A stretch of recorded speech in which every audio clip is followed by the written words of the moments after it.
Hi guys, welcome back to my channel. Today I am doing a review video. Now this is going to be pretty much me winging it because I actually did not plan on filming this video, and then I just had an epiphany after I filmed another video that maybe I should do a Picotin 18 review because I've been using these a lot, like a lot. Alright, so before I dive into today's video, if you are new to my channel and you love all things luxury, if you love handbags, you love watching reviews and getting some shopping tips and you aren't subscribed, then I think that you should subscribe by hitting that button down below and also the bell so you get notified when I upload new videos. I upload every weekend and then I try to have a midweek upload sometimes. Well, not try to, but I might have a midweek upload sometimes. Okay, so the Picotin 18 by Hermes. Both of these bags have actually been bought overseas from Japan. This one over here, which I believe is in trench, not 100% certain, it could be beige de Wimmer. And then I've got the Picotin, which is in cray, which I'm very much familiar with the color cray. I love it. I had a cray Kelly before. But yeah, this was also from overseas. I got this from Europe. These are both in the size 18, so I don't have a comparison with a bigger size. But if I do, then we will do a comparison of the two different sizes. But for now, we're just focusing on the Picotin 18. This is the Picotin lock.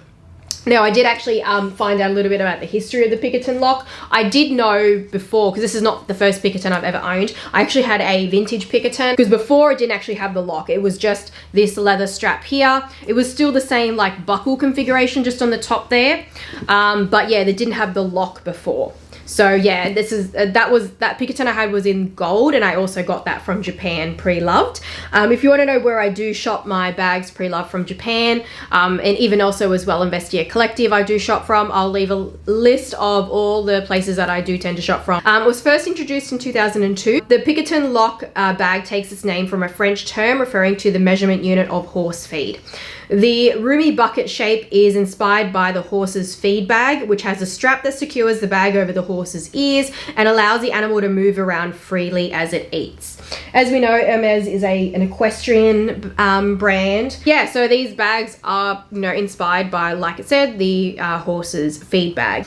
As you know, they're both the same bag anyway. I'm just going to show you the difference in the inserts that I use in these bags, and for the sake of it, we're probably going to continue to run with using this bag. So in my Picotin cray, I am using a, because it's got internal, it's like the back of the leather. This is just a single lined leather bag. This is not interior lined with another leather, and that's why it's so mushy, and it gets really sad and floppy and can age pretty badly over time, because it's just a single lined piece of leather bag. That's pretty much the biggest con when it comes to the Picotin. I always use an insert in any Picotin bag I own. I'll always use an insert. I'm going to show you this one first, and then I'll show you the 7 Rue Paradis one. It's made of a satin, so it's not firm. It's actually quite malleable. There's slight structure to it, but it's not going to deform or misshape in the bag, because that's really the biggest problem when it comes to handbag inserts. Other than 7 Rue Paradis, which is the perfect one, it's the creme de la creme.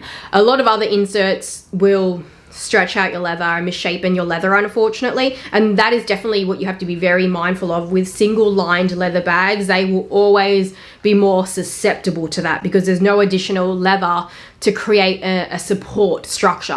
Whatever you do to this leather, a single piece of leather here will become a permanent thing. When I was looking at them, I was looking at all different types and all different types of fabric, but then I also wanted to make sure I could offer something that was really, really low cost, and that was going with this satin type of insert. So it is a handmade insert. It's not made by me, it's made overseas, but it's got multiple pockets inside, just like that with the 7RP one, and then it's got a very soft base too. So yeah, like I said, you're not having to worry about being misshapening the bag, and it's going to protect the interior of your bag. It is also going to help with the structure of your bag long term. Having an insert, having this kind of insert inside, is always going to help with the structure long term. This insert, my one, it's still going to offer you that internal protection, so you're not going to get the interior of your bag all dirty. You can organize your contents with the pockets. It is somewhat going to support the structure, and it's not going to misshape and stretch out the leather. So you're not going to do damage to your bag with this insert. That's pretty much the main thing that I was making sure of. And what you'll notice is that how this one, when I push it like this, it bounces back, but it doesn't have the same kind of spring to it. It's very much like, yeah, like squishyable, right? It does bounce back though. You're seeing that it does bounce back. Whereas this one, it's got more of like a, see how it springs better? I'm still always gonna stick by the fact that this is the best one that you can own for your bags.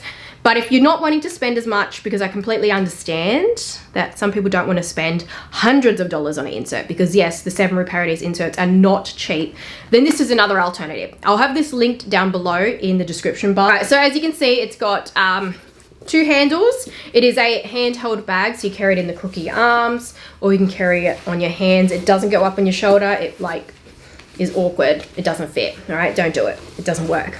However, how I actually use this bag is with an aftermarket strap. This one is from In a Bag Shop, which I mentioned many times on my channel. They're an Instagram accessory store, so I'll put their Instagram on the screen. But I use this strap clipped on to the buckle.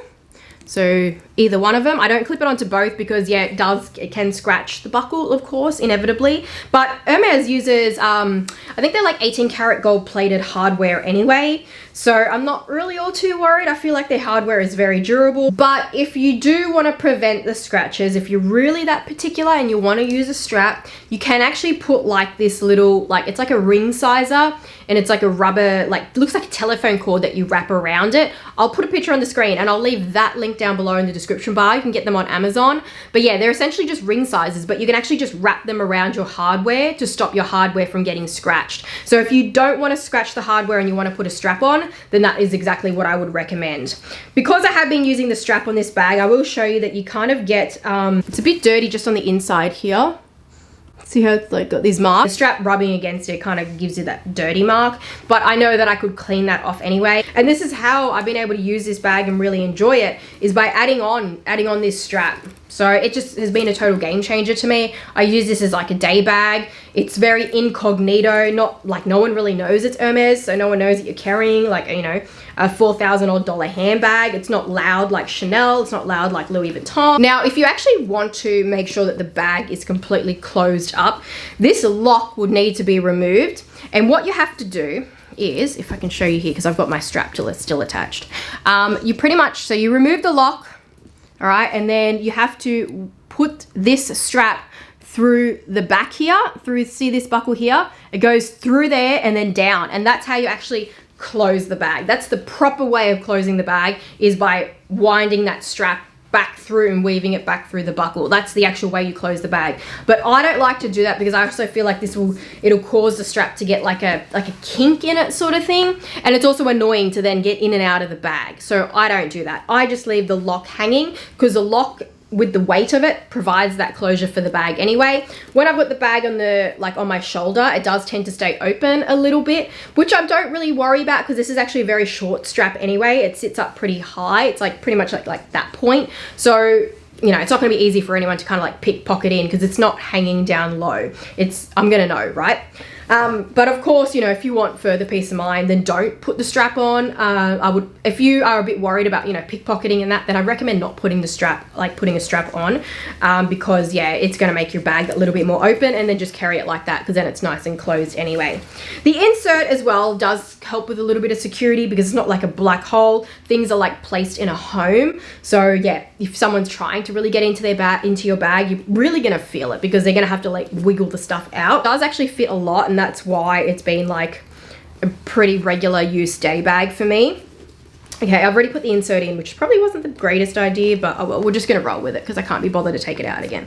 All right, so I've got my Calvi, my lip glosses, sunglasses, tissues as well. I'll just put them next to the lip glosses at the front there. Chewing gum, Louis Vuitton key pouch, and my car fob is on the end there. I've just got a scrunchie. There is many of organizational capabilities when you've got one of those 7 Reparative inserts in. Even my insert has lots of pockets as well. Bastia, which actually holds like some medicines and some hair ties and stuff like that. And lastly, I have, a couple last items. I got a Vicks inhaler. I know it's not the best view. All right, so my phone, which is an iPhone mini, but you could easily fit a plus size phone in there anyway. But yeah, that is it. You could actually fit, there's still a little bit more space. Like in there, if you took out the hair clip, you can easily fit like a small water bottle inside, no problem. Like it is an it is a bag that can fit a lot. So to point out some features of the bag, like I said, this video I am winging it, so I'm not putting it in any kind of order. So you know that that's how you actually lock the bag, by pulling the strap over, but it does actually have feet on the bag, which is great. Seriously, I love when bags have feet, because that's when I feel like you're getting extra value for money, when you've got feet on the back on your bag, because then that way when you put the bag down, like on any surface whatsoever, even if you're someone that puts your bag in the ground, which I know personally that I have to do on many occasions, because sometimes the bag is safer on the ground. I love when the bag has feet, because then I have peace of mind that it's a bit elevated off the ground and it won't get as dirty on the base of the bag. That is, of course, the base of the bag is actually firm, so even if you don't have an insert, not that I recommend not having one, but even if you don't use one and you put your contents inside, it's not going to start sagging on the bottom of the bag. I think that's probably about it. That's how the bag looks overall. There's nothing really all too fancy with it. It's very classic. It's a very sort of nonchalant sort of design. It's not in your face. It's very, very much Hermes, you know, that they like to do that sort of design. Yeah, I think that it's, like I said, it's great because it's a very incognito sort of look. It's only if you know sort of thing. It doesn't scream that it's a luxury handbag. So for that to me is actually a pro, but I know that for some that can be a con, because you're paying like over $4,000 for a handbag and no one really knows that it's a luxury bag. Hermes, they have lots of colors, so it's not like with Chanel where they'll have a seasonal bag and it's only for that particular season and those colors. With Hermes, the Picotin is a classic bag. This is the Picotin 18. They also have the Picotin 22 and the 26, and now they've got a micro Picotin, which is a Picotin 14, but it's only being offered in the daisy print. I'm hoping that they actually just release that in like a leather version and it becomes a permanent part of the Picotin lineup, because I think that they will be onto a good thing. I think that they're definitely going to pull in more money from people if they do that. There's no doubt about it. I would buy a Picotin 14 if it was in a normal leather print, like a normal leather bag, not the daisy. I would buy one. One of the cons that I do want to point out is actually how it's finished. So the glazing on this, it's an edge glazing on a, like I said, a single piece of leather. And I feel because it's a single piece of leather, that edge glazing doesn't really have like any rolled edges that it's glazing. And because it's got no rolled edges, I feel like it's more susceptible for the glazing to wear down and crack away. Whereas if you've got like a rolled edge, there's more of a curvature to it. There's no harshness to the glazing. It's kind of like with the Celia bags, because it's a outside stitch. The glazing can also crack and wear on that sort of style as well, because it's very much exposed. It's not a rolled edge or anything like that. So yeah, that's probably one of the downfalls, is that, yeah, you will notice that with the wear and tear on these, you will get some glazing wear. You'll kind of get some minor fluffing of like the internal leather kind of popping through. You can kind of see there's like little tiny like fluff bits, but that's just the internal leather, just like, you know, like I said, it's single lined. It's just kind of like breaking through the glazing with wear and tear. It's inevitable. You can get glazing redone at Hermes anyway as a part of a spa, but I feel like it's an inevitable thing. So unless the leather is unless it's really cracked and wearing away the glazing, I wouldn't send this for a bag spa for a long while, in my opinion. Now I'm going to talk to you about pricing, and this is all based on Clemence leather, like not Maurice Clemence, just classic Clemence leather, which is what this one is, because they do have the Picotin lock in the Maurice leather, and then they've also got it in like the felt. They've also got it in the canvas for like, it's like a toilie canvas for the Picotin cargo, which is even more expensive because it's the Picotin cargo. And then I think the daisy is in Swift, so it will fluctuate based on what material is being used, but the most classic Picotin is in the classic Clemence leather. Okay, so this is the pricing that I'm quoting you on anyway.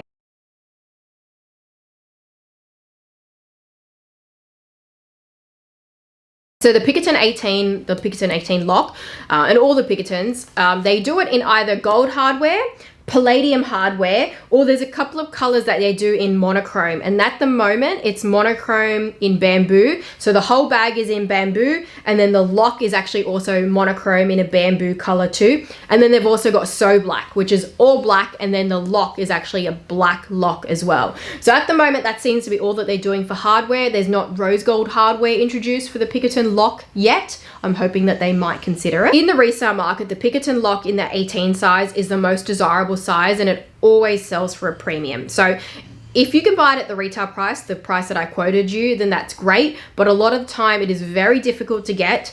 Pretty much a lot of Hermes bags are hard to get at store nowadays. Like, not only just the Birkin and Kelly and Constance, but like a lot of their bags are really hard to get.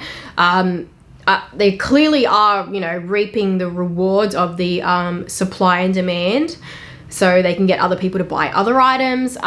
I know of people that, you know, have had to establish a sales associate relationship, so they buy other items just to get a Picotin, because if they don't buy other items, the sales associate doesn't remember them and doesn't even offer them the Picotin bag. So that's what I mean. Like, Hermes is crazy. It's a whole different kettle of fish when it comes to luxury shopping. Even if they've got them out the back, they don't just sell them to anyone. You pretty much, it's very hard to just walk off the street and ask for a Picotin 18, but it does happen. Of course, it definitely does happen. It's just not as common, all right?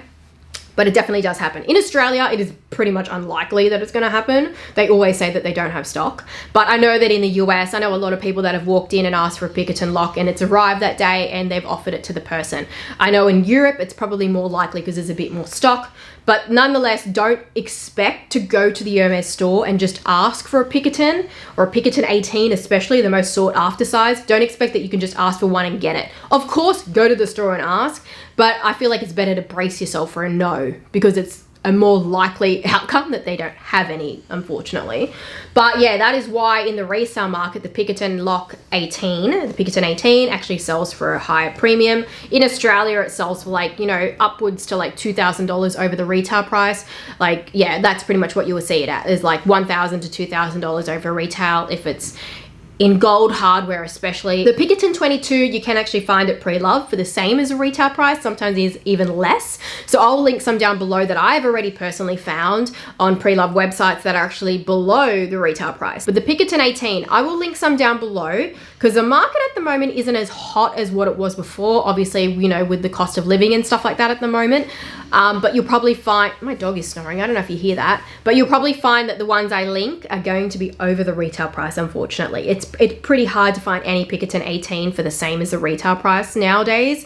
That's just the way it is. And then the Picotin 26, most definitely you can get that under the retail price, pre-loved, like a lot under the retail price. If anything, I would recommend the Picotin 26, unless that's the size that you really, really love and you want to get it brand new from the store. I would recommend to get it pre-loved, because you're going to save like over $1,000 just to buy it pre-loved. And then there's always the Hermes bags bar as well, which doesn't cost all that much for just minor corner nicks and stuff like that. But yeah, I recommend the Picotin 18 or the Picotin 22. I'm definitely thinking about getting the Picotin 22, so I've got a little bit more capacity. Maybe I can even fling it on the shoulder, like rather than using a strap. Not that I'd be able to carry it on the shoulder regularly, but just like, you know, that kind of thing, because it's a bigger bag. I'm thinking a Picotin 22 in the touch. The touch is actually, that's another alternative for the Picotin, is that it actually has like exotic handles. They've also got the Picotin tressage, which is in Epsom, but that's it is not common. It's not very oftenly done. I don't think they're actually even doing any tressage at the moment. The tressage is like the interwoven design on the actual straps. That's what they were doing it in, and the whole bag is in Epsom. If I find any of those, if that's kind of what you prefer to go with an Epsom Picotin, I'll leave it linked down below. Also as well, they have the cassack, if that's how you say it, and that's a two-tone sort of design Picotin. You'll have one side one color and another side another color. They've also got another one where it's just the handle on the inside is actually a different color. So the inside of the strap is like a totally different color. Don't think the price really is all that much different for the one with the strap being a different color on the inside. I know the cassack is a different price, and so is the tressage. They are more expensive to go with that kind of thing. And then also the monochrome versions, they are more expensive as well, because the hardware is different. And obviously the Picotin cargo, like I said, which has got like that cargo pockets all the way around. The Picotin cargo is probably one that I can definitely consider, because it's like, it gives you that Birkin cargo vibe without the like crazy price of a Birkin cargo in the resale market. I think that's it. Like I said, I was winging this video. If you want to know my preference between the two in terms of colors, I think that I use the trench more because it's a little bit more carefree, but I actually use the Cray Picotin actually for going out as well. Like, I do use it day to day, but I use this more of like for going out. If I want a casual bag to go to, like, you know, just to the local restaurants and stuff like that, then I tend to use this rather than this, because I feel like Cray just looks a little bit more dressy. But if you go for a dark color, it's just a little bit more carefree because it is more of that casual bag. So I'm definitely in love with the Picotin, all because I use it with the strap though. I think if I didn't use the strap, I probably wouldn't really use the bag all that much. There is also another way that another strap. It's adjustable sort of design, but this one is, it attaches actually on the tops of the strap of the Picotin. So this is another strap alternative. If you can't, if you know, you've been thinking about a Picotin, but you're like, oh, I won't be able to use it because, you know, I've got kids. I can't be carrying like a handbag. I have to be able to put it on my shoulder, which is exactly my situation. You definitely don't want to be like, you know, sending your bag to a spa with any of these straps attached, because they're probably just going to turn you away and say that's a modification to the bag. It's removable, so remove it. Don't walk into, like, don't take your bag to Hermes spa with your aftermarket strap. Don't do that. But if you prefer this option, that's the other way, and I'll show you how that looks. So that's how that looks on me with that strap. Here you can see that there's some marks just here, because I've been using that clip, like that strap clipped on. If you really don't want that to happen and you're very particular about wear and tear, then I would recommend, if you want to use a strap, then it'd be better off going with this sort of style. Hopefully I've addressed everything. Did pricing, a little bit of the pros and cons. You know, it's a very easy to use bag. It's a bucket bag you can get in and out of. Security aspect is not the best because it's quite an openish sort of style. It doesn't close with a zip or anything.